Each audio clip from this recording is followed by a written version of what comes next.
Hello, I'm Heather King. I am thrilled to be at Portsmouth Abbey by way of Pasadena, California. And vis-a-vis inclining the ear of our heart, I want to talk about pilgrimage. There's a Catholic writer you may know, Catherine Doherty. It was one of her books that I love, Staranek. Catherine Doherty was a Russian emigre who came over to the States in the 40s or so. She's kind of forced out, had a very difficult time, ended up, she's kind of a mystic, and she ended up in Combermere, Ontario, where she founded a lay community called Madonna House that is still there, and I've been there. But she was really big on this kind of Russian hermit tradition, and they would wander the countryside with a rucksack and nothing more than a bit of black bread and a packet of salt and a Bible, murmuring the Jesus prayer. And she wrote a bunch of books. One of them is called Pustinia. And Pustinia is a little hut where you go and sit in solitude and silence and get closer to God. I'm a major introvert, so I love this kind of thing. And then there's Staranek, which actually means pilgrimage. And in it, she talks about the pilgrimage of our daily life, which is our major pilgrimage that we take every day. Maybe we work in an office, maybe we're a housewife.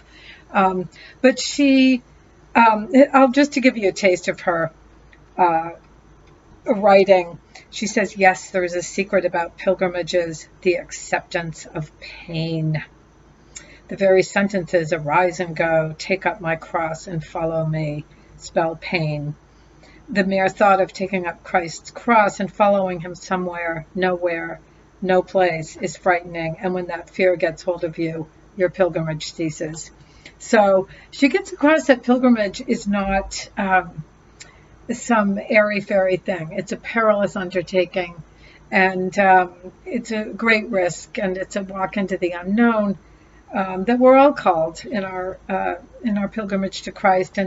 And then she talks about how our feet get bloody. As Christ said, you go without, metaphorically at least, an extra pair of sandals or an extra tunic. And she says, I suddenly knew why my feet were bloody. I was going into the depths of men's hearts. That is a precipitous pilgrimage. You walk on sharp gravel. You try to hold on to something, but there is nothing to hold on to. So when you go into the depths of men's hearts, your feet get bloody. So there you go. And so I always had this, I'm a big romantic, and I always love to picture myself as this kind of star of my own movie. So that was the sort of pilgrimage, either that or the Camino, which I've wanted to go on for about 25 years. But I actually took a kind of pilgrimage about 10 years ago, and it looked very, very different from that one, from the one described, from any kind of romantic idea of pilgrimage. And what happened was, I'm a convert. I came into the church in 96. I was married at the time, ended up getting divorced and had my marriage annulled. And right in the heels of that, and I was also about 50, so I was going through menopause. I was going through every kind of unhealed wound that I'd ever had in my life, sort of unbeknownst to me quite yet. That's what happens at that time of life. But anyway, what happened? The main thing that happened was right in the heels of the end of my marriage, fairly 14-year marriage, I fell madly, insanely, cataclysmically in love with someone who, as it turned out, did not remotely feel the same way about me. And what ensued was this years long. To this day, I don't even know how to adequately describe what it is. You can't understand it unless you've been through something yourself. I mean, it was partly, I think, who knows? I call it the thin line between passion and pathology. I mean, I think insofar as I'm capable of love, I think I really did fall in love with him. But it was also mixed with crazed obsession and addiction. I'm also a recovering alcoholic of many years, so I have the sort of addict gene in every cell of my body. But literally the first time after I talked to this guy, I drove home and I could have been arrested for DUI. I mean, I was just gone. And we did, it wasn't like he just said, "Oh, I'm not interested and you see you later." It was like, "I'm not interested, but let's have coffee for 3 hours." It was like that. We did the sort of crazy dance that only two super wounded people are capable of doing. I should just speak for myself. But anyway, I was in anguish, and for any number of reasons. I mean, the blow to everything, my ego for one thing, but way deeper than that was my whole sense of myself as a woman, especially, and a human being, and where was my love? I don't have children, so it was, where is my love, this crazy, gushing love that I'm dying to give to someone and to offer myself fully and to make something bigger than both of us and all of that. And it was like a stillborn. I was in such bewilderment of why, God, why would you put this feeling in my heart and not have the object of it so not willing or able to receive it. And at the same time, as I said, I was obsessed. And so I felt guilty and I also felt like all the work that I had done, masses of work, inner work, prayer and inventory and the Ignatian exercises and retreats and writing books and on and on and on, journaling. And I went to spiritual advisors. I went to confession. I wrote endlessly about it. I could not get out from under this thing. I couldn't figure out. I kept saying, I'll just never see him again. But then we traveled in the same circles and I'd see him and it would just flare up. And there was just no way out that I could see that wasn't excruciating pain. And I was in such pain that my feet literally did become bloody. Like I had this horrible skin ailment that settled in my feet. And I went to skin doctor after skin doctor. They gave me every kind of cortisone, steroids. Nothing helped. I couldn't sleep. I'd have to bathe my feet in a bucket of ice. It was and they literally were bleeding. Like they were so unsightly. I could not, I was just 24/7. They at one point said, the only thing that might be able to help you is chemo. Like they wanted me to have chemo for this skin ailment. I got boils at one point. I mean, literally, it's like the Book of Job or something. Anyway, so finally, I came up with this idea. I was so restless and so sort of jumping out of my skin. So I decided I would get in my 96 Celica convertible and drive across country from Los Angeles to the coast of New Hampshire, where I was raised, because my mother was still alive at that point, 8 kids in my family, and I just thought I will go home to mother, make this kind of archetypal journey, even though, I mean, I loved my mother and she loved me, but I'm the total over-emoter, and my mother's was this wonderful, sane, grounded, healthy person, sort of, who didn't feel the need to exaggerate everything. So we but I somehow, and we've never had a really deep talk about anything, much less, especially not romance or sex or anything remotely approaching it. I mean, it's New England, right?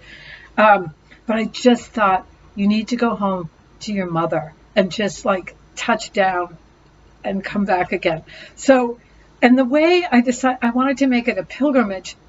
So the way I did that was not by going to shrines or anything like that, but I decided, because my one thought was, just stay close to Christ. You must stay close to Christ. And that was my one thought during the whole thing. I never, ever wavered. I mean, at the beginning, I thought, oh, I'm like the Virgin Mary. I've been brought to bring love into the world. And I mean, in a sense, that was actually, as it turned out, true, except not remotely the way I thought I was going to bring love into the world. But I just knew, knew on some level that it was a religious experience, and that if I could just not, my 2 rules were, you cannot start drinking again, and you can't kill yourself. Jesus said he would be with you till the end of time. You just hang on one day at a time. And I also knew, by the way, not to, Jesus says when you fast, put on a clean shirt and comb your hair. Like, don't make a big production out of it. And even though I am a major over-emoter, I just stuck to my schedule that I had developed as a follower of Christ many, many years before. Just you get up, you say the office each morning, you pray, you go to Mass if you possibly can. I've always been kind of a big daily Mass goer, and make yourself available to people and write, which is my job, my vocation, and keep your room clean and do your dishes and make your bed and all that, and just one day at a time. So I did that, but I decided to make it a pilgrimage by going to Mass every single day. So that's what I did. I packed up the Celica and took off, and I drove across Arizona, New Mexico, Texas, all along the sort of, I went through Arkansas, West Virginia, and I've never had like a ton of money. I mean, I write for the church, so put it together. So I stayed at Super 8s and Motel 6s. I really sort of lived on sardines and Acmac crackers and dried fruit, and tons of coffee and Diet Coke. And I would drive, 600-700 miles a day sometimes. I would stay at wherever I could, cheap hotel or sometimes monasteries or convent. I found this great place in Appalachia, the Franciscan Appalachian Hermitage, and it was a cabin for $20 a night. I stayed there for a little bit. Anyway, I made it to the coast of New Hampshire. My mother, bless her, at that point, it turned out was in like the early stages of Alzheimer's. Not only did we not have any kind of deep talk, but I realized, oh my gosh, I'm going to have to come back here again when this is all over and try to get together with my siblings and figure out how we're going to take care of her. I start driving back, and get this, I stopped in Minnesota, where the guy came from, the small town, met his parents. This was with his full, he knew. And I went to Mass. This was super important to me. At the church, he had been raised Catholic and, of course, hated the church and was completely lapsed. But I knew I had to go to Mass at this church where he had been to school as a kid, because it would be the one Catholic church in the whole world at which we would both have attended Mass. So anyway, and who knows? I can laugh at myself, but it's either the like sort of wackiest thing I've ever done, or really sort of the greatest, because I did pray for him, and only God can untangle this stuff. Anyway, I came back. I made it back. I looked like a member of the Donner Party by the time I went to Mass every single day, which is kind of a feat, because there's a lot of parts of the country where they barely have daily Mass. There's not enough priests to go around. So it wasn't a relaxing. It was a really hard driving. Not that I was walking or anything. I was driving a car, but still, in its way, it was a pilgrimage, and took 7 weeks. And I got back, and I won't say that, I was instantly healed. But when I got back, it still dragged on after that. But I really feel like something happened to me during that time. In retrospect, I think God sort of etherizes us sometimes. It really was this liminal time and space where I was kind of taken out of the world.